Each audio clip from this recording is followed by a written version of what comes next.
All right, so we're going to talk here about the Civil War. This is our first section and the introduction that we're going to go through. So we're going to start out just with something that you need to kind of remember for quiz purposes. And this is the very first piece of information about the Civil War that I'm going to give you.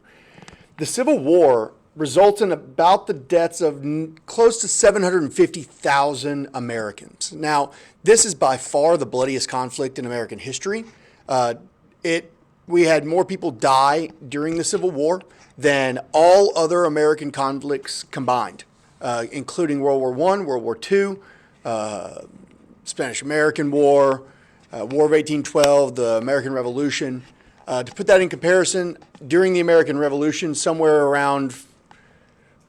between 15 and 30,000 Americans died during the American Revolution, 750,000 in the Civil War. Now, if you think about the cause of that, what made the Civil War so deadly to Americans? One, remember, Americans died on both sides. So both sides of this conflict result in American casualties because it's a civil war.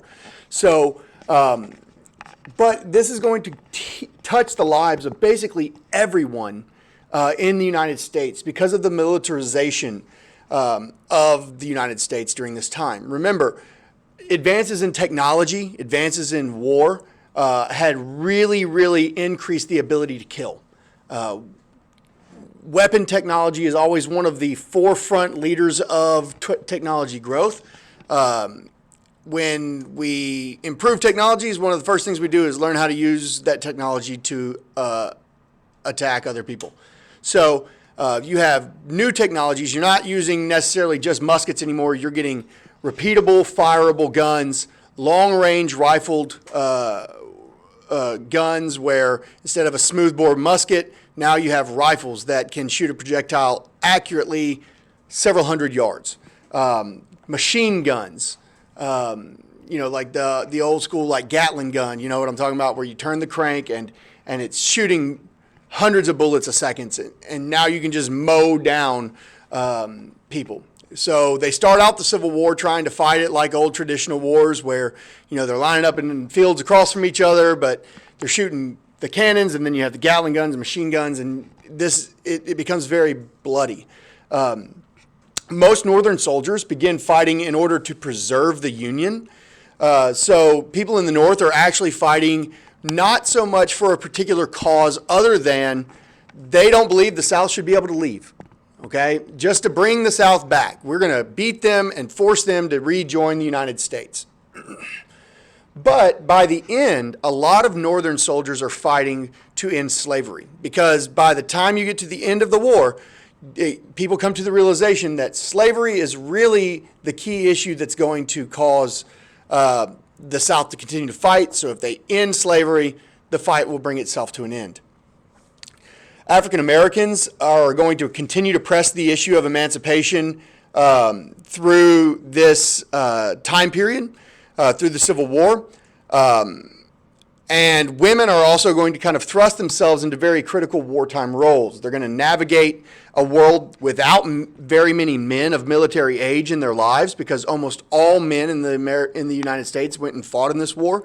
So women are going to really take on these new roles in American society, and it's going to give them quite a bit of ammunition to kind of say, hey, while y'all were all fighting this war, we basically ran everything.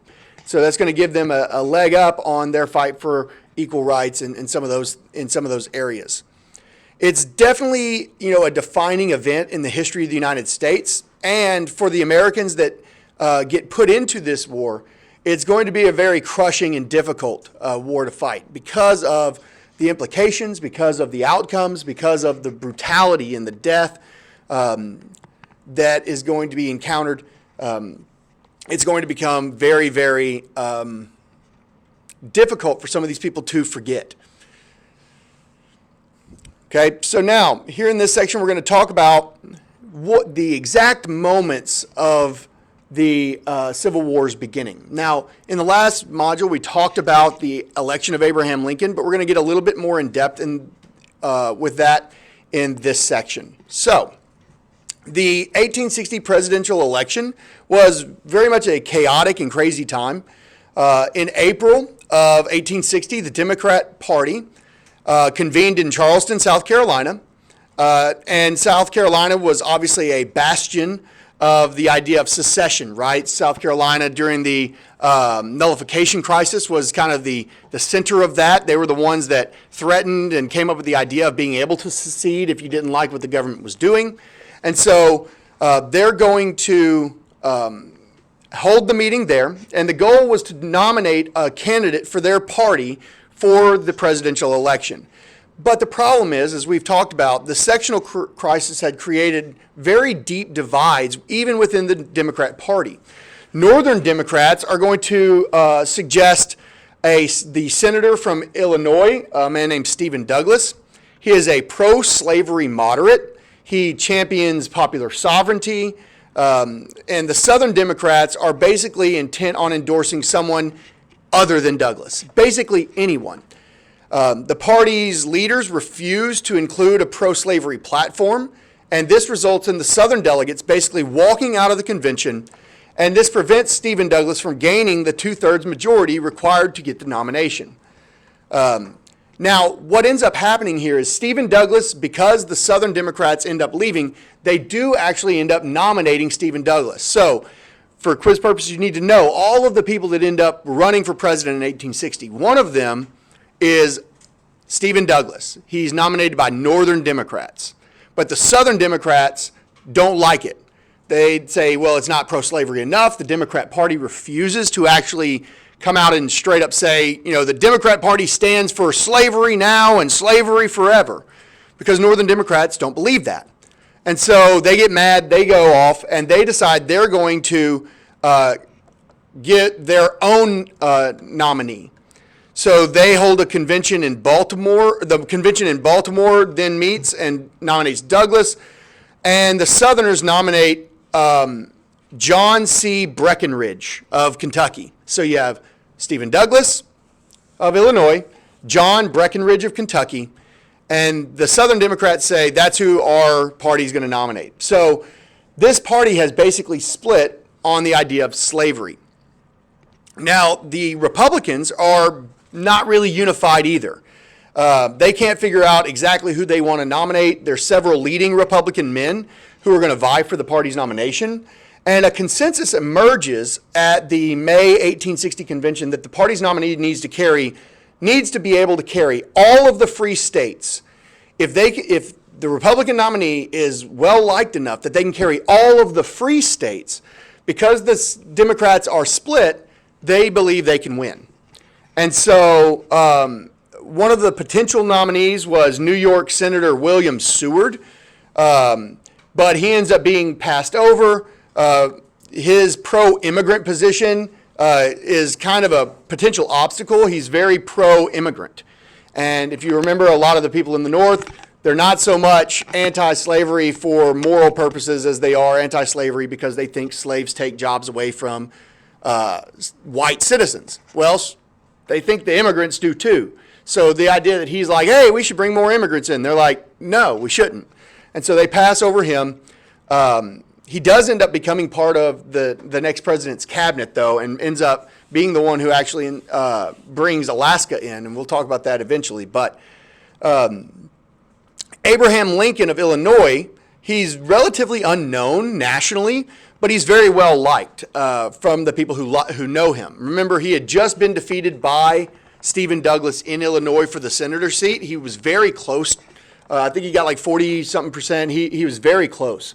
And that gave him kind of the push to be able to say, hey, this guy appeals to a wide variety of people. And so he ends up being selected as the Republican candidate. And so the electoral landscape of the time, though, is going to complicate things even further with the emergence of a fourth candidate. So you have Stephen Douglas, John Breckinridge, Abraham Lincoln, and then you have a guy by the name of John Bell. And John Bell is nominated by the Constitutional Union Party. And the Constitutional Union Party is made up of former Whigs who are going to team up with some Southern Democrats and basically make it their mission to avoid secession. So their idea is we need somebody that the North can like and that the South will like enough that they won't leave. The Union Party is scared that if you nominate and elect Lincoln, he is kind of divides enough that the South is going to leave. So they nominate Bell. So that's your 4 people. Lincoln's nomination ends up being a great windfall for the Republican Party. He carries all free states with the exemption of New Jersey, which he actually split with Stephen Douglas. Of the voting electorate, 81.2% actually showed up to vote. At that point, it was the highest ever for a presidential election. Now, to put that in perspective, here in 2023, the state of Louisiana just had an election. Here we are in November. When we held the election for governor and stuff like that, I believe the voter turnout was about 32%. So to put that in comparison, 81% showed up. 40 to 50% is average. So this was a very, very large turnout.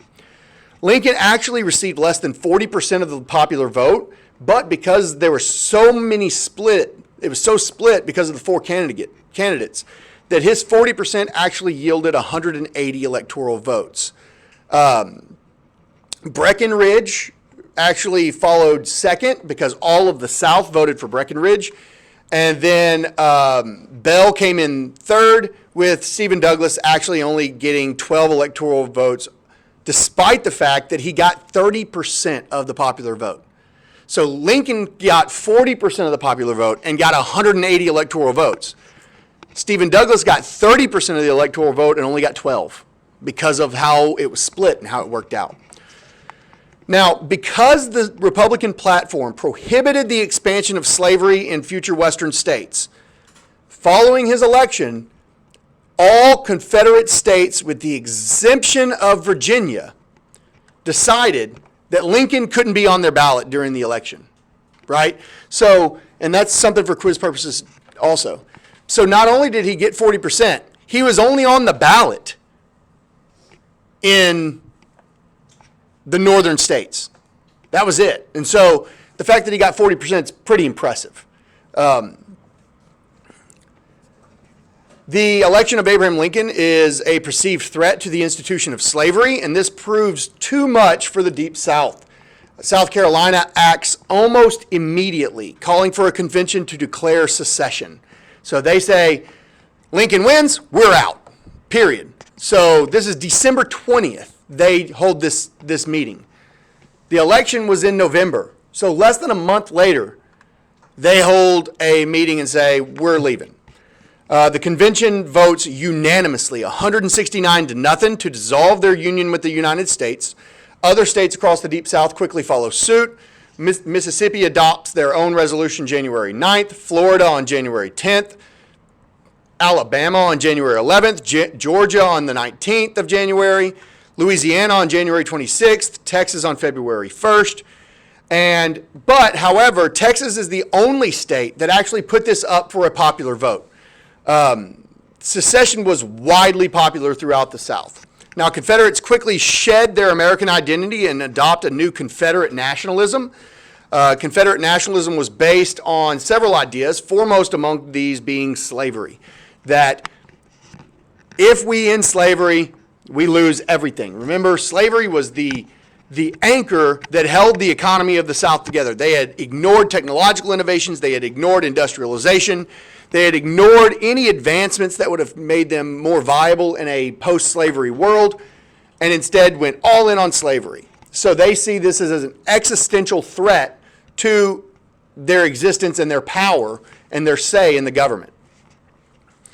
As Confederate Vice President Alexander Stephens stated, the Confederacy's foundations are laid, its cornerstones rest upon the great truth that the Negro is not equal to the white man, and that slavery is his natural and normal condition.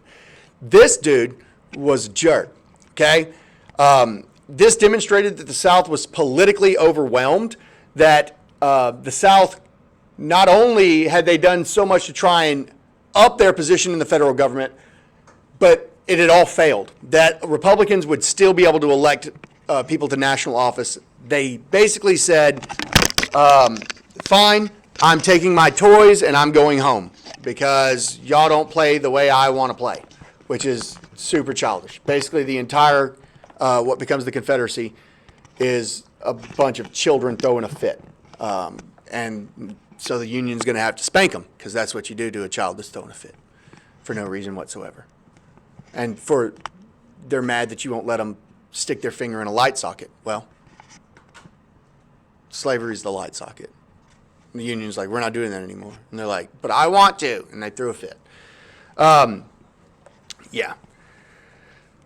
Basically, to the Southern man, there was no fate more terrifying than the thought of being reduced to the level of a slave, or that a slave might have equal rights to them. So, what else shapes the Confederate nationalism? Well, religion. As Southerners believed the Confederacy was fulfilling God's will, which is insane. The Confederacy even veered from the American Constitution by explicitly invoking Christianity in their founding document. Yet in every case, all rationale for secession would be thoroughly tied to slavery. Almost all of them.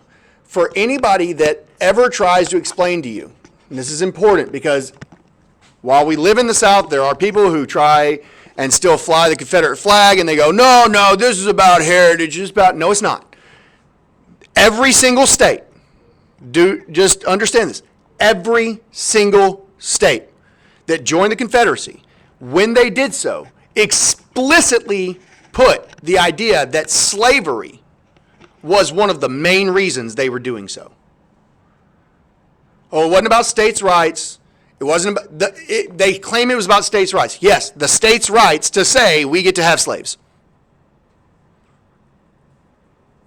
The Confederate flag represents a group of states that wanted to continue slavery. Period.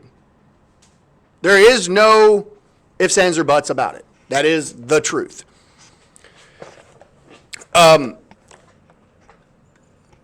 Even in Mississippi, it says, our position is thoroughly identified with the institution of slavery, the greatest material interest of the world. Thus, for the original 7 Confederate states and the 4 that would subsequently join, slavery's existence was the essential core of the Confederacy. Now, not all Southerners participated in Confederate nationalism. Unionist Southerners, most common in kind of the upcountry where slavery was the weakest, they retained their loyalty to the Union. And there are Southerners that joined the Union Army, the Army of the United States of America. They worked to defeat the Confederacy. And black Southerners, most of whom were slaves, overwhelmingly support the Union, of course, which makes sense. Often, these slaves would run away from their plantations and try and join the Union Army. Now, remember, the Union was not initially about ending slavery, right? The United States, the Union, they fought to get the Union back together, not to end slavery. So the fact that these slaves are escaping and saying, we want to fight for the Union, they go, well, yeah, but we don't want to free you either. That's not really what we're doing here, right? So it kind of put them in a moral dilemma. Now, at the time, before Lincoln is inaugurated, the president was James Buchanan, and he is basically not going to address the issue of secession at all before the end of his term in March. So he's the president of the United States. He's from the South. He's a Democrat. The South secedes, and he's just like, okay. He allowed the Confederacy to get set up, to get an army together, do all the things necessary for them to have a sustained, kind of coalition, instead of doing his job as the president.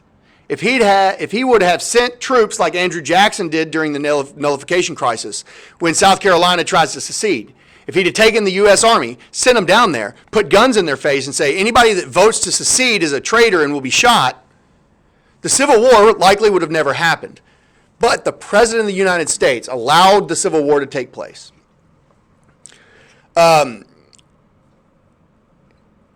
Anything that was going to be done fell upon Congress.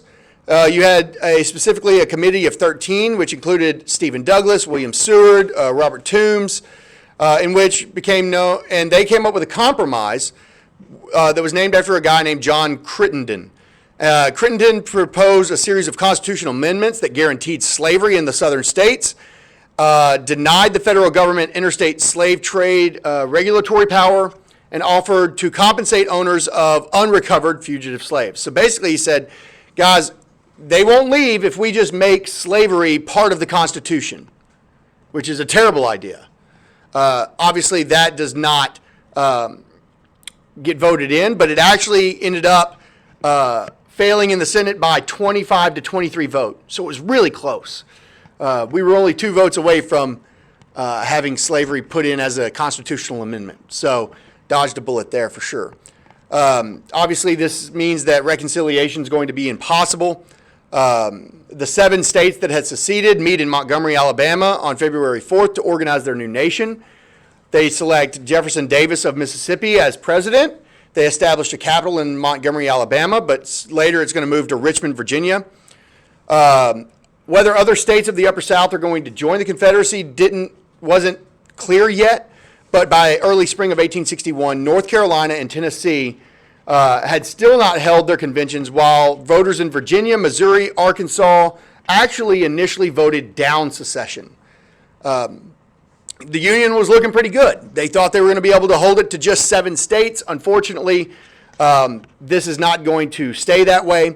Once he gets inaugurated in March 4th of 1861, it becomes very clear that the federal government is going to retaliate.